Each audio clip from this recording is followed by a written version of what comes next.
Hi friends, ఈరోజు curry వచ్చేసి చేపల పులుసు. పక్కా తెలంగాణ స్టైల్లో చేపల పులుసు ఎలా తయారు చేసుకోవాలో ఈ వీడియోలో చూద్దాం. చేపల కూర వండరాని వాళ్ళు కూడా నేర్చుకోవచ్చు ఈ వీడియో చూసి.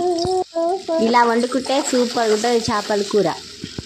ముందుగా ఫ్రెష్ చేపలు తెచ్చుకున్న తర్వాత నీట్గా వాష్ చేసుకోవాలి. వాష్ చేసుకున్న తర్వాత జల్లి గిన్నెలో వేసుకోవాలి.